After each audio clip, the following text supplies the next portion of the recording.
తెలంగాణ ప్రజలందరికీ నమస్కారం.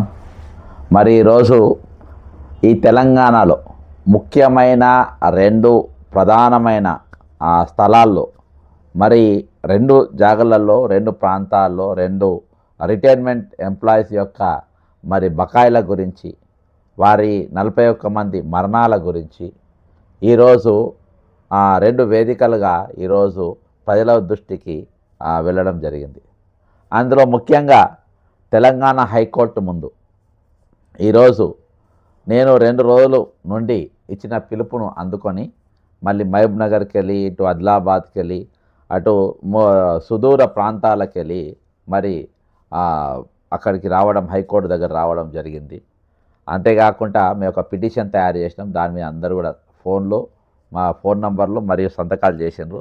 దానిపైన యాక్చువల్గా ఆధార్ కార్డ్ నెంబర్ కూడా రాయాలంట. సరే, ఏదేమైనప్పటికీ అక్కడ మీడియాను ఉద్దేశించి అందరూ కూడా మాట్లాడడం జరిగింది. ఈరోజు హైకోర్టు ఈ తెలంగాణకు ఉన్నతమైన న్యాయశాఖ ఏదైనా ఉందనంటే అది హైకోర్టే.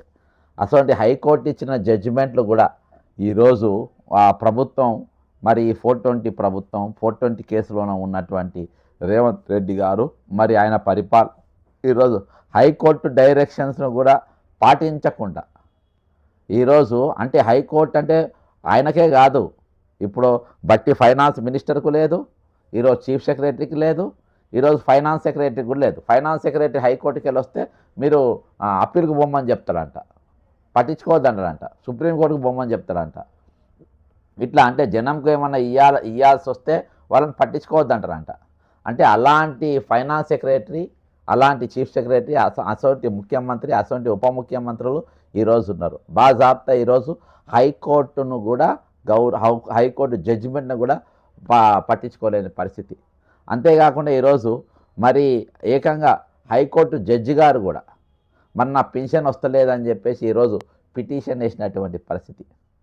ఈ ప్రాముఖ్యతను ఇవన్నీ కూడా ప్రాముఖ్యం సంతరించుకొని అంతేకాకుండా దాదాపు 41 మంది ఇయాల్టికి మరణాలు అయినరు. మరి ఇటీవల మన 24వ తారీఖు జిల్లా కలెక్టర్ల దగ్గర జరిగిన ధర్నా తర్వాత తెల్లారికెళ్ళి అప్పుడు 36 మంది ఉండే, మరి ఇంకా 5 కలిసి ఈరోజు దాదాపుగా 41 మంది ఇయాల్టికి మరణించారు. మరి వీళ్ళందరి తరఫున ఈరోజు మాట్లాడాల్సిన పరిస్థితి ఉన్నది. ఈరోజు పెన్షన్ స్కీమ్ కూడా మారుస్తామని ఈరోజు 2004 తర్వాత అపాయింట్మెంట్ ఉన్న ఎవరు కూడా ఈరోజు పెన్షన్ లేని పరిస్థితి, వాళ్ళకైతే ఏకంగా అవి కూడా లేవు. కాబట్టి ఈరోజు గౌరవ హైకోర్టు దగ్గర ఈరోజు మన వాణిని వినిపించినాం. ఈరోజు అక్కడ చాలామంది అడ్వకేట్లు మరి జడ్జిలు, అక్కడికి వెళ్ళిపోయే జడ్జిలు, పోలీస్ డిపార్ట్మెంట్ వాళ్ళు, ఈరోజు చాలామంది కోర్టుకు వచ్చిన వాళ్ళు, మరి ఆ మదీనా ప్రాంతంకి వెళ్ళేవారు కొన్ని వేల మంది ఈరోజు రిటైర్డ్ ఎంప్లాయీస్ ప్లే కార్డ్స్ పట్టుకొని చనిపోయిన వారి ఫోటోలు పట్టుకొని ప్రదర్శించుకుంటా మరి అక్కడ మాట్లాడడం జరిగింది. అది చాలా వరకు చూసింది. ఇప్పటి వరకు నా ఛానల్లో బక్క జెర్సన్ ఫ్యాక్ట్ ఛానల్ లైవ్ కూడా జరిగింది. ముఖ్యమైన అంశం ఏంటంటే బక్క జెర్సన్ ఛానల్లో రిటైర్మెంట్ ఎంప్లాయీస్ గురించి ఏదొచ్చినా ఈరోజు రేవంత్ రెడ్డి మరియు బట్టి విక్రమార్క వారి సొంత సోషల్ మీడియా, పేడ్ సోషల్ మీడియా ఉంటుంది. అంతేకాకుండా ఒక యూట్యూబ్ ఛానల్లో ప్రశ్నించే గొంతని చెప్పుకునేటోడు, ఆయనకు కూడా కొంచెం నెట్వర్క్ ఉన్నది. వీళ్ళందరూ ఎప్పుడు రిపోర్ట్లు కొడుతూ ఉన్నారు. రిపోర్ట్ అంటే ఈ ఛానల్ పైకి పోకుండా జనంలో ఎక్కువ జనానికి రీచ్ కాకుండా ఉంటుంది. ఇక మనోళ్ళేమో దాదాపుగా ఇక ఇది షేర్ చేయరు, దాన్ని కామెంట్ చేయరు, ఏం చేయరు. కాబట్టి అది అక్కడికి ఉంటుంది. ఈరోజు కోర్టు దగ్గర నాకు ఈ విషయం నాకు బయటకు వచ్చింది అక్కడ. కాబట్టి మీరు ఖచ్చితంగా ఏదో ఒక కామెంట్ పెట్టండి. ఇంకోటి, దాన్ని సాధ్యమైనంత వరకు షేర్ చేయాల్సిన బాధ్యత మీ పైన ఉన్నది. ఇవాళ మీరు వచ్చినా రాకున్నా చాలామంది వాళ్ళు వ్యయ ప్రయాసాల కోర్చి ఈరోజు హైకోర్టుకు రావడం జరిగింది. అంతేకాకుండా ఇంకొక సంఘటన జరిగింది ఏంటంటే ఈరోజు హరీష్ రావు గారు మరి నేను బీఆర్ఎస్ ఆఫీస్కు వెళ్ళి మరి గతంలో అంటే నెక్స్ట్ సెషన్స్ పెట్టి ప్రత్యేక సెషన్ కాగ్ రిపోర్ట్లో ఇవ్వాలైనా కొన్ని పాయింట్స్ మాట్లాడలేదు. అయితే కాగ్ రిపోర్ట్ల బాజాబ్తా 16,842 కోట్ల రూపాయలు దారి మరలినాయి. ఈ పాయింట్ మాట్లాడినప్పుడు ఏమవుతుందంటే అసలు హరీష్ రావు గారు ఏం అందరు విన్నాము, అయినా కానీ హరీష్ రావు గారు మాట్లాడింది నేను మీరు వినండి. ఓకే శ్రీధర్ గారు మీ మాట తప్పకుండా నేను కూడా ఎల్ఏ మినిస్టర్గా పనిచేసిన ఒక్క సబ్జెక్ట్కే పరిమితం అవుతా, కాకపోతే ఆన్సర్ ఇస్తే సంతోషపడతాను. అట్లీస్ట్ ఇప్పుడు ఏమైందంటే ఇంతమంది సభ్యులు కొత్త సభ్యులు మాట్లాడుతుంటే మీరు ఎల్ఏ మినిస్టర్గా స్పీకర్ గారు 0 ఓవర్ ఒక అరణ్య రోదనగా మార్చకండి. ఏదో మాట్లాడినామంటే మాట్లాడడం కాదు, ఆన్సర్ రావాలి. వ్రాతపూర్వకమైన సమాధానాన్ని మళ్ళీ వచ్చే సెషన్ లోపు సభ్యులకు అందజేయించండి. గతంలో మేము పంపిన ఎల్ఏ మినిస్టర్గా నేను పంపిన, మీరు కూడా ప్రయత్నం చేయాలని చెప్పి కోరుతా ఉన్నాను. అధ్యక్ష, నేను ఈ ఉద్యోగులకు సంబంధించినటువంటి అంశం మాట్లాడాలనుకుంటా ఉన్నాను. ఎందుకంటే ప్రభుత్వ ఉద్యోగులు అనేవాళ్ళు ప్రభుత్వానికి రథచక్రాలు లాంటి వాళ్ళు సంతోషంగా ఉంటేనే అభివృద్ధి కార్యక్రమాలు, సంక్షేమ కార్యక్రమాలన్నీ కూడా ప్రజలకు సజావుగా చేరేటువంటి అవకాశం ఉంటుంది. ఈరోజు వాళ్ళందరూ కూడా తీవ్రమైనటువంటి మనోవేదనతో, ఆవేదనలో ఉన్నటువంటి పరిస్థితి ఉంది. ముఖ్యంగా దేశంలో ఎక్కడ లేని విధంగా ఈరోజు రాష్ట్ర ప్రభుత్వ ఉద్యోగులకు 6 డిఏలు పెండింగ్లో ఉన్నటువంటి పరిస్థితి. అదేవిధంగా పిఆర్సీ అధ్యక్ష, ఈ ప్రభుత్వం వచ్చి 2 సంవత్సరాలైనా ఇంతవరకు పిఆర్సీ ఇయ్యలేదు. ఉద్యోగులందరూ కూడా కోరుతా ఉన్నారు వెంటనే పిఆర్సీ విడుదల చేయాలని. గతంలో కేసీఆర్ గారు 43-39% పిఆర్సీని మా ప్రభుత్వం ఇచ్చింది అధ్యక్ష. అదేవిధంగా ఉద్యోగులకు ఎంప్లాయీస్ హెల్త్ ఇన్సూరెన్స్ స్కీమ్ ఆ రోజు మేము జీవో కూడా ఇచ్చాం. దాన్ని మీరు అమల్లోకి తెస్తామని చెప్పి మేనిఫెస్టోలో పెట్టి కూడా ఈహెచ్ఎస్ స్కీమ్ను అమల్లోకి తేలేదు. దాన్ని కూడా వెంటనే అమల్లోకి తేవాలి. ఉద్యోగుల జీపీఎఫ్ తదితర బకాయిలన్నీ కూడా విడుదల చేయాలని మీ ద్వారా ప్రభుత్వాన్ని కోరుతున్నాం అధ్యక్ష. ముఖ్యంగా రిటైర్డ్ ఉద్యోగులైతే ఈ మధ్య మనం చూస్తూ ఉన్నాం, 39 మంది రిటైర్డ్ ఉద్యోగులు బెనిఫిట్స్ ప్రభుత్వం నుంచి వాళ్ళ సేవింగ్స్ వాళ్ళకి ఇవ్వకపోవడం వల్ల వైద్యం కూడా చేయించుకోలేక ఈరోజు 39 మంది రిటైర్డ్ ఉద్యోగులు మరణించారు. బీఆర్ఎస్ హయాంలో కూడా దాదాపు 15,000 మంది రిటైర్డ్ ఉద్యోగులు రిటైర్ అయితే వాళ్ళందరికీ మేము టైం మీద డబ్బులు ఇచ్చాం. కానీ కాంగ్రెస్ హయాంలో, ఎందుకంటే ఈరోజు నేను అసెంబ్లీకి వస్తూ ఉంటే పొద్దున్నే నా సిద్దిపేటలో ఒక డాక్టర్ జగత్ Kumar Reddy, retired JD veterinary, పొద్దున్నే నా దగ్గరికి వచ్చి అన్నా కొద్దిగా అసెంబ్లీలో మాట్లాడు, నేను అక్టోబర్ 2024లో రిటైర్ అయినా, ఇంతవరకు ₹1 రాలేదు. హైకోర్టుకు పోయి ఆర్డర్ తెచ్చుకున్నా, అయినా రాలేదు. హైకోర్టులో కంటెంప్ట్ వేస్తే కూడా వాయిదాలు అడుగుతూ ప్రభుత్వం మమ్మల్ని ఇబ్బందులు పెడతా ఉంది. మా రిటైర్డ్ ఉద్యోగుల పెన్షన్ బెనిఫిట్లు ఇప్పించండి, చావు బతుకుల్లో ఉన్నటువంటి మమ్మల్ని కాపాడండి. 30-35 ఏళ్ళు ప్రభుత్వానికి సేవ చేసినటువంటి రిటైర్డ్ ఉద్యోగులను ఈ రకంగా వేధించడం ప్రభుత్వానికి తగదు, దయచేసి ప్రభుత్వం దృష్టికి తీసుకుపోండి అని చెప్పి పొద్దున్నే నా ఇంటికి 7 గంటలకే వచ్చి కూర్చున్నాడు సార్. నేను బయటకు వచ్చేసరికి ఏంది ఇంత పొద్దున్న వచ్చినామంటే, ఇట్లా ఉందన్న ఆరోగ్యం బాగాలేదని చెప్పమంటే బట్టి గారికి చెప్తా తప్పకుండా ఈరోజు నేను మాటించి వచ్చి ఈరోజు చెప్తా ఉన్నాను అధ్యక్ష. అదేవిధంగా అధ్యక్ష, సిపిఎస్ ఉద్యోగులను ఓపీఎస్గా మారుస్తామని ఆ రోజు కాంగ్రెస్ పార్టీ ఎన్నికల్లో హామీ ఇచ్చింది. మరి ఎప్పటిలోగా ఓల్డ్ పెన్షన్ స్కీమ్ అమలు చేస్తారు? మరి ఈలోపు గత 2 సంవత్సరాల నుంచి సిపిఎస్ కింద రాష్ట్ర ప్రభుత్వం కట్టాల్సిన కాంట్రిబ్యూషన్ డబ్బులను కూడా మీరు కట్టకుండా దాన్ని దారి మళ్లిస్తా ఉన్నారు. అసలు కాంట్రిబ్యూషను కట్టలేరు, ఓపీఎస్ తేకపోవడం వల్ల 2 లక్షల మంది సిపిఎస్ ఉద్యోగుల భవిష్యత్తు ఈరోజు ప్రశ్నార్థకంగా మారుస్తా ఉన్నారు. దయచేసి సిపిఎస్ కాంట్రిబ్యూషన్ కట్టండి, ఓపీఎస్ విధానాన్ని ఇచ్చిన మాటకు కట్టుబడి తక్షణమే అమల్లోకి తేవాలని చెప్పి మీ ద్వారా కోరుతున్నాం అధ్యక్ష. అదేవిధంగా పోలీస్ డిపార్ట్మెంట్లో కూడా అధ్యక్ష, సరెండర్ లీవులు 5 సరెండర్ లీవులు పెండింగ్లో ఉన్నాయి. టీఏలు రావట్లేదు, డిఏలు రావట్లేదు, స్టేషన్ అలవెన్స్ రావట్లేదు. మొన్న ఒక జూబ్లీ హిల్స్ ఎలక్షన్ ఉంటే యూసఫ్ గూడ బటాలియన్ మాత్రం సరెండర్ లీవులు, టీఏ డిఏలు ఇచ్చిండ్రు. రాష్ట్రంలో 1,00,000 మంది పోలీసులకు సరెండర్ లీవులు, టీఏలు డిఏలు రాక ఇబ్బందులు పడతా ఉన్నారు. దయచేసి పోలీసులను కూడా ఆదుకోవాలని, గతంలో నేను ఫైనాన్స్ మినిస్టర్గా ఉన్నప్పుడు ఎప్పటికప్పుడు సరెండర్ లీవులు, టీఏ డిఏలు ఇచ్చాం. ఈ ప్రభుత్వం వచ్చిన 2 సంవత్సరాల నుంచి పెండింగ్లో ఉన్నాయి కనుక వాటిని విడుదల చేయండి. ఇలా పోలీసులు కూడా తీవ్రమైనటువంటి ఆవేదనలో ఉన్నారు. పోలీసులకు ఉండే ఆరోగ్య భద్రత స్కీమ్ కూడా బంద్ చేసిండ్రు. మీరు ₹1,00,000కే పరిమితం చేసిండ్రు. పోలీస్ కానిస్టేబుల్ చాలా ఇబ్బంది పడతా ఉన్నారు. ఆరోగ్య భద్రతను పునరుద్ధరించండి, గతంలో మాదిరిగా కార్పొరేట్ వైద్యం పోలీసులకు అందించాలని చెప్పి కోరుతూ కాంగ్రెస్ పార్టీ ఎన్నికల మేనిఫెస్టోలో తక్షణమే మేము ఉద్యోగులకు పిఆర్సీ ఇస్తాము, పెండింగ్ డిఏలు ఇస్తాము, బకాయిలు ఇస్తాము, ఓపీఎస్ తెస్తామని మాట ఇచ్చి ఈరోజు కాంగ్రెస్ పార్టీ 2 ఏళ్లైనా అమలు చేయకుండా మోసం చేస్తా ఉంది. జరిగిన అన్యాయం ఇప్పటికే చాలా జరిగింది. తక్షణమే ఇప్పటికైనా ఉద్యోగులకు, రిటైర్డ్ ఉద్యోగులకు, పోలీసులకు ఇచ్చిన హామీకి కట్టుబడి మేలు చేయండి అని చెప్పి మీ ద్వారా ఆర్థిక మంత్రి, డిప్యూటీ సీఎం గారిని నేను కోరుతా ఉన్నా అధ్యక్ష. ₹1 రిలీజ్ అయినాయి, 2023-24కు.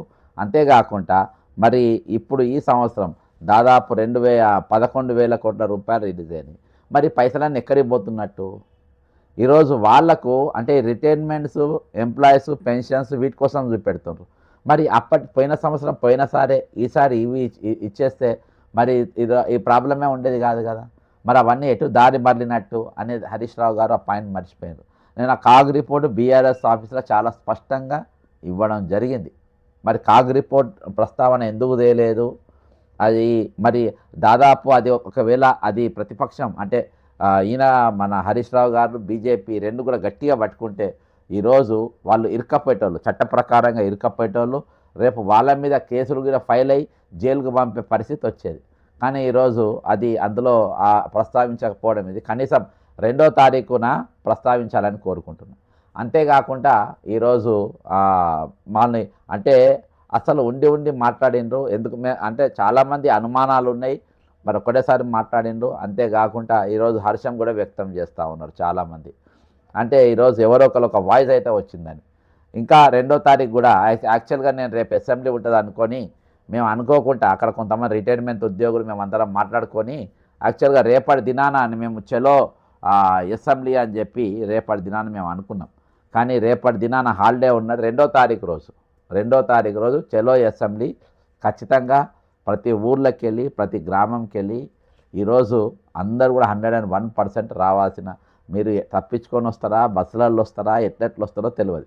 కానీ 2వ తారీఖు మాత్రం మీరు అందరూ కూడా 101% హైదరాబాద్కు రావాలి, అసెంబ్లీ దగ్గరికి పోవాలి. ఆ రోజు చాలా స్పష్టంగా దీనిపైనే చర్చ జరగాలి. ఆ రోజు అసెంబ్లీ అనేది స్తంభించి పోవాలి. ఆపోజిషన్ ఎమ్మెల్యేలు ఈ సబ్జెక్ట్ గట్టిగా పట్టుకోవాలి. మనం దాదాపు ఒక 1000-2000 కాగ్ రిపోర్ట్ల జిరాక్సులు తీద్దాం. ప్రతి ఒక్కరు ఎమ్మెల్యేకి ఎక్కడ కనబడితే అక్కడ వాళ్ళందరికీ ఎమ్మెల్యేలు అందరికీ కూడా ఇచ్చే ప్రయత్నం చేద్దాం. ఈరోజు మీరు కూడా మీ ఫోన్లల్లో మీ వాట్సాప్లల్లో రేపు ఎల్లుండి ఎమ్మెల్యే గారికి నూతన సంవత్సర శుభాకాంక్షలు చెప్పండి మీ ఎమ్మెల్యేలకు. అంతేకాకుండా నేను ఒక వినతి పత్రం కూడా నేను ఇలా డిస్క్రిప్షన్లో పెడతా. ఆ వినతి పత్రం పైన నేను మొత్తం అంతా డ్రాఫ్ట్ చేస్తా. ఎమ్మెల్యే పైన ఎమ్మెల్యే పేరు, కింద మీ పేరు రాసి ఆయన వినతి పత్రం ఇవ్వండి. దాంతోపాటు ఒక 2-3 గులాబీ పువ్వులు ఏవో పువ్వులు ఒక 2-3 పువ్వులు ఇచ్చి నూతన సంవత్సర శుభాకాంక్షలు అని చెప్పి వాళ్ళకి ఇచ్చి కింద గులాబీ పువ్వు ముళ్ళున్న పువ్వులు ఇవ్వండి. మీకేమో పువ్వు, మాకేమో ముళ్ళు మా బతుకులల్లా. అర్థమైందా? ఈ నూతన సంవత్సరము కనీసం ఈ నూతన సంవత్సరం అయినా ఈ ముళ్ళు తీసేసి ఒట్టి పువ్వులు ఉండేటట్టుగా చూడండి. ఈరోజు మా బతుకు ముళ్ళ బతుకు అయిపోయింది. మీకు మాత్రము ఈరోజు నూతన సంవత్సర శుభాకాంక్షలు. ఈ సంవత్సరం మీకు మంచిగా జరగాలని కోరుకుంటున్నాం. మాకు కూడా మంచి జరగాలని మీరు కోరుకోండి సార్. దయచేసి రేపు 2వ తారీఖున మీరు అసెంబ్లీలో గట్టిగా మాట్లాడండి సార్ అని చెప్పి మీ ఎమ్మెల్యేలకు ఖచ్చితంగా మీరు ఆయన ఎక్కడుంటే అక్కడ పోయి గట్టిగా పట్టుకొని సాధ్యమైనంత వరకు ఆయనకు శుభాకాంక్షలు చెప్పి మీరు ఈ వినతి పత్రం ఇవ్వాల్సిందిగా నేను మిమ్మల్ని అందరినీ విజ్ఞప్తి చేస్తున్నా. ఆ లెటర్ కూడా నేనే మీకు డ్రాఫ్ట్ చేసి నేను అందులో డిస్క్రిప్షన్లో పెడతా. ఒకరు నాకు పంపించిండ్రు, అది మా గ్రూప్లలో కూడా సర్క్యులేట్ అవుతున్నట్టుంది. అయినా కానీ నేను డిస్క్రిప్షన్లో పెడతా, అది చేయండి. వీడియో షేర్ చేయడం వల్ల ఏంటంటే రిటైర్మెంట్ వాళ్ళందరికీ కూడా ఇది అందుతుంది. అంతేకాకుండా వాళ్ళందరూ కూడా ఇందులో ఏదైతే నేను సబ్జెక్ట్ పెడుతున్నానో ఆ సబ్జెక్ట్ కూడా వాళ్ళందరూ కూడా రీచ్ అయ్యే అవకాశం ఉంటుందని చెప్పేసి నా ఆశ. ఇది నా ఆశాభావం అంత మించి ఇక ఏం లేదు. ఇక మరో విషయానికి పోతే ఈరోజు రికాల్ అనేది ప్రతి ఒక్కరు మీరు మాట్లాడలేదు. ఈరోజు ఎమ్మెల్సీల ముఖ్యమైన బాధ్యత ఏంటంటే హరీష్ రావు గారు మాట్లాడిండు. ఈరోజు ఎమ్మెల్సీలు ఒకవేళ ముఖ్యంగా తీర్మాన్ మల్లయ్య గారు మాట్లాడింది ఏంటంటే నేను మీ సమస్యలు పరిష్కరించలేకపోతే, మీ తరఫున నేను మాట్లాడలేకపోతే మీరు రికాల్ చేయండి నన్ను అని అన్నారు. కాబట్టి గవర్నర్ గారికి మీరు ఈ ఎమ్మెల్యే మాకు మాట్లాడతలేదు పలానప్పుడు చెప్పిండు కాబట్టి మీరు రికాల్ చేయాలని చెప్పాలి. కొంచెం మనము ఉధృతంగా పోకుంటే మాత్రం మన పరిస్థితి కోసం అగమ్య గోచరంగా ఉంటుంది. ఇప్పుడు హరీష్ రావు గారు మాట్లాడంగానే రేపు పొద్దుగాల పైసలు కట్టి లెక్కబెట్టి మనకేమి ఇయ్యరు. ఈరోజు మనం ఖచ్చితంగా పోరాటం చేయాల్సిన అవసరం ఉంది. పోరాటంతోనే ఇది మనకు ఇవన్నీ కూడా సాధ్యమవుతాయని కూడా నేను ఈ సందర్భంగా మీకు తెలియజేసుకుంటా ఉన్నా. అంతేకాకుండా ఈరోజు దయచేసి మీరు ఎవరైనా ఫోన్ చేసి ఉంటే నా నంబర్కి ఫోన్ చేయండి. 9866323813 ఫోన్ చేయండి. ఏమైనా డౌట్ ఉంటే కూడా నేను చెప్తా. సాధ్యమైనంత వరకు నేను చెప్పే ప్రయత్నం కూడా మీకు చేస్తూ ఉన్నా. ఇంకోటి ఏంటనంటే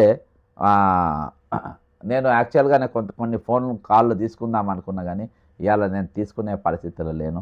కొంచెం నేను ఊరికి వెళ్ళాల్సిన పరిస్థితి ఉంది. మా మామగారు కొంచెం ఆరోగ్యం సీరియస్గా ఉంది కాబట్టి అటు పోతున్నా. నేను లైవ్లు తీసుకునే పరిస్థితులు లేను కాబట్టి ఇది ఇక మళ్ళా రేపు సాయంత్రం అయితే రేపు లేకుంటే ఎల్లుండి 31st రోజు మళ్ళీ తిరిగి లైవ్లో వచ్చే ప్రయత్నం చేస్తా. కానీ ఏదేమైనప్పటికీ మీరు ఎల్లుండి ప్రోగ్రాం మాత్రం 2వ తారీఖు ప్రోగ్రాం మాత్రం దిగ్విజయంగా చేయాలి. దీనికి సాధ్యమైన మెసేజ్ పంపాలి. ఇది ఎవరి కోసము మనం చూడాల్సిన అవసరం లే, ఎవరి పిలుపు కోసం చూడాల్సిన అవసరం లేదు, ఎవరి ఆదేశాల కోసం వేసి చూడాల్సిన అవసరం లేదు. ఈరోజు మన పోరాటం మనమే చేయాలి, మన ఫైటింగ్ మనం చేయాలి. చేస్తేనే ఇవి సాధ్యం. ఎందుకంటే ఇదంతా సిండికేట్. మనము ఇప్పుడు హరీష్ రావు గారు మాట్లాడిన సంతోషమే, కానీ మాట్లాడిన పైసలు వస్తాయనే ఆశ పట్టడం కూడా ఇది అవివేకం. ఎందుకంటే కాగ్ రిపోర్ట్ ప్రస్తావన రాలే కాబట్టి నాకు అనుమానం వస్తుంది. కాగ్ రిపోర్ట్ రాలేదు, అక్కడ ప్రస్తావన రాలేదు కాబట్టి ప్రస్తావన వస్తుంది. ఇంకోటి ఏంటంటే వీళ్ళు ఇవ్వాల్సిన పైసలు ఇచ్చేదంటే కమిటెడ్ బడ్జెట్ ఎక్స్పెండిచర్ కింద ఉన్నప్పటికీ వీళ్ళు ఎందుకు ఇవ్వలేదు అనేది రేపు 2వ తారీఖు నాడు రోజు ఒక గట్టి చర్చ అనేది నడిచేటట్టుగా మనం ఒత్తిడి పెంచాల్సిన అవసరం ఉన్నది. ఈరోజు ఒక చర్చ మొదలైందనంటే 101% రేపు ఇది. ఇంకో హైకోర్టు దగ్గర ఈరోజు ఫోకస్ న్యాయశాఖ కానీ ఈరోజు అందరూ కూడా చాలామంది ఫోకస్ తిప్పినాం. ఇంకోటి కొన్ని కరపత్రాలు కూడా మనం కొట్టియాలి, అంతేకాకుండా పోస్టర్లు కొట్టియాలి. మరి పోస్టర్లు కూడా రిలీజ్ చేయాల్సిన అవసరం ఉంది, కరపత్రం రిలీజ్ చేయాల్సిన అవసరం ఉంది. ఈరోజు ఊరు వాడ చెలో అసెంబ్లీ 2వ తారీఖు చెలో అసెంబ్లీ అనే చర్చ మనం ఇంకా టైం ఇవ్వద్దు. టైం ఇచ్చినా కొద్దీ ఆ నంబర్లు పెరుగుతూనే ఉంటాయి. ఇప్పటికి 41 అయింది. ఇలా హరీష్ రావు గారు 39 అని చెప్పిండ్రు. 41 నంబరు ఇవాళకి 41 మంది చనిపోయిన నిన్నటికి. కాబట్టి ఇంకా ఈ వీడియో అయిపోయి మనము అయ్యేటోరకు మళ్ళీ ఇంకా ఏ నంబర్ వస్తుందో తెలియదు. కాబట్టి అటువంటి పరిస్థితులలో ఈరోజు మనం ఉన్నాం. ఆ బాధ, ఆ తిప్పల, ఆ వేదన, ఆ ఆవేదన ఏందనేది నీకు నాకు మనందరికీ కూడా బాగా తెలుసు. కాబట్టి మనందరం కూడా ఈరోజు చెలో అసెంబ్లీని దిగ్విజయం చేసుకోవాల్సిన అవసరం మనందరిపైన ఉన్నది. అంతేకాకుండా ఈరోజు మంచి మ్యాటర్ మీరు ఏమైనా తయారు చేస్తే పాంప్లెట్ కోసం కానీ పోస్టర్ కోసం కానీ చేస్తే మీరు అవి ఇస్తే నేను అవి చేపించి పెడతా. ఎందుకంటే పోస్టర్ రిలీజ్ అనేది చాలా ఇంపార్టెంట్. ఇది ఒక చర్చ తీసుకురావడానికి నేను చెప్తున్నా కదా. నేను ప్రతిదీ కూడా నేను సొంతంగా స్పాన్సర్ చేసుకుంటా. నేను ఎవరి దగ్గరికి కూడా ఇది నేను అది ఒక అలసు కూడా అవుతుండొచ్చు. నేను ఇలా ఊహించినంత మంది ఈరోజు రాలే. అంటే ఈరోజు మాకేందని అనుకుంటుండ్రో లేకుంటే ఎవరైనా మీరు అనుకుంటుండొచ్చు. నేను గిన్న సైలెంట్గా ఉంటే ఇక ఈ సబ్జెక్ట్ ముందుకు పోదు. మీరు రాసుకోండి. ఈ సబ్జెక్ట్ ముందుకు పోనే పోదు. మీరు అందరు పర్సంటేజ్లు వాడు ఇచ్చిన రోజు మీరు తీసుకున్న రోజే లెక్క. ఇక రేవంత్ రెడ్డి మన 50-50 మాట్లాడుకుంటే కాంట్రాక్టర్ వాళ్ళంతా అదే నడుస్తుంది. 50 నీకు సగం నాకు సగం అంటే వస్తుండొచ్చు. కానీ ఇది నెక్స్ట్ టైం కూడా ఇదే జరిగే అవకాశాలు ఉంటాయి. కాబట్టి ఈరోజు మన వాళ్ళు నడుస్తారు, వీళ్ళు నడుస్తారు, వాళ్ళు పిలుస్తారు, వీళ్ళు పిలుస్తారు. ఎవ్వరేం పిలువరు చెప్తున్నా. ఎవ్వరేం పిలువరు. అందరు హ్యాండింగ్ గ్లౌజ్ ఉన్నారు. ఈరోజు మేధావి ఎవరు మాట్లాడతలేరు. ఎమ్మెల్సీలు మాట్లాడతలేరు, గ్రాడ్యుయేట్ ఎమ్మెల్సీలు మాట్లాడతలేరు, టీచర్ ఎమ్మెల్సీలు మాట్లాడతలేరు, ప్రతిపక్షాలు మాట్లాడతారు. హరీష్ రావు గారు మనం దానికే ఎడారిలో ఓయాసిస్ లెక్క మనం ఒక ఎమ్మెల్యే మాట్లాడినని చెప్పేసి ఒకటే థ్యాంక్స్. నిన్నెవరో రాత్రి ఒక ఆయన లైవ్లో వచ్చిండు, రిటైర్డ్ ఎంప్లాయీ వచ్చి సార్ ఒక ఆయన ఛానల్ పేరు కూడా చెప్పిండు. 10 నిమిషాల వీడియో చేసిండు. ఆ వీడియోలో అసలు కాగ్ రిపోర్ట్ ప్రస్తావన లేదు, ఏది లేదు. మీరు ఎక్కడెక్కడ తిరిగింది ఏంటిది. మామూలుగా జర్నలిస్టు అరే పలానా ఆయన కొట్టాడుతూ తిరుగుతుందని చెప్తారు కదా. ఆయన మీ పేరు కూడా తీయకుండా ఇట్లా చేసింది సార్. మా వాళ్ళు మొత్తం మెసేజ్లు పెట్టుకున్నారు 10 నిమిషాలకే. ఈరోజు హైకోర్టుకు పోయింది ఎక్కడికి పోయింది, నల్గొండకు పోయింది ఎక్కడికి పోయింది, భువనగిరికి పోయింది ఎక్కడికి పోయింది, ఇందిరా పార్క్ కాడికి పోయింది ఎక్కడికి పోయింది, గవర్నర్ ఆఫీస్ కాడ చేసింది ఎక్కడికి పోయింది. ఈరోజు సుప్రీంకోర్టు కానీ మన ఏజీ ఆఫీస్ కాడ చేసింది ఎక్కడికి పోయింది. కాబట్టి ఇవన్నీ ఈ వ్యయ ప్రయాసాలు ఎక్కడికి పోయినాయి. కాబట్టి ఇవన్నీ కూడా మీరు కూడా గుర్తుపెట్టుకోవాల్సిన అవసరం. అంటే నేను నా కోసం కాదు. ఇప్పుడు మనోళ్ళే మన ఈ రిటైర్మెంట్ అయిన వాళ్ళే ఎదుటోళ్ళు బాధపడకుండా ప్రతి ఒక్కరు ఆలోచన ఒక తీరుగుంటుంది. కాబట్టి ఈరోజు చాలామంది పెన్షన్ లేకుండా ఉన్న వాళ్ళు చాలామంది ఉన్నారు. ఓపీఎస్ అన్నవాళ్ళు పెన్షన్ లేని వాళ్ళు ఉన్నారు, పెన్షన్ రాకుండా బాధపడేటోళ్ళు ఉన్నారు. వాళ్ళు కూడా వేల సంఖ్యలోనే ఉన్నారు. కాబట్టి వీళ్ళందరితో ఒక పెద్ద యుద్ధమే జరగాలి. ఇది నేను ఈరోజు హైకోర్టు కాడ చెప్పిన. ఇది 101% సమర శంఖం పూరించినట్టే. ఇవాళకెళ్ళి హైకోర్టు దగ్గర మనం సమర శంఖం తెలంగాణ ప్రభుత్వం మీద పూరించినట్టే. ఇక హైకోర్టు జడ్జిలు కూడా ఈరోజు మా పైసలు రావాలని చెప్పేసి వాళ్ళు కేసులు వేసినాక ఇక మనం పోరాటం కాకుండా ఇక ఏమున్నది? కష్టంగా మనం ఫైటింగ్ చేయాలి, మన హక్కు మనం తీసుకోవాలి. ఇది ఆడుకుంటే వచ్చేది కాదు, కొట్లాడి తెచ్చుకునేది. కొట్లాడి తెచ్చుకున్నాక తెలంగాణ ఇది కూడా అట్నే కొట్లాడి తెచ్చుకోవాలి. లేకుంటే వచ్చే రోజుల రోజు రోజుకి ఇవి బంద్ చేస్తారు, పెన్షన్లు బంద్ చేస్తారు. ఇవాళ ఎంతమంది వాళ్ళ ఒక ఆయన మహబూబ్ నగర్కి వెళ్ళి వచ్చిన ఒక సోదరుడు, ఆయన అయితే వాళ్ళ భార్య హాస్పిటల్ అడ్మిట్ అయిన మొత్తం రిపోర్ట్లు పట్టుకొని, ఒక ఆమె వాళ్ళ హస్బెండ్ను అక్క పేరు సుందరక్క, ఆమె ఇరిగేషన్ డిపార్ట్మెంట్లో చేస్తాంట, ఆమె వాళ్ళ కోడలను తీసుకొని వచ్చింది ఈరోజు అక్కడికి. వాళ్ళ భర్తకి ఈరోజు డయాలసిస్ మళ్ళీ ఈరోజే కావాలని వాళ్ళు మీటింగ్ పెట్టిండ్రు.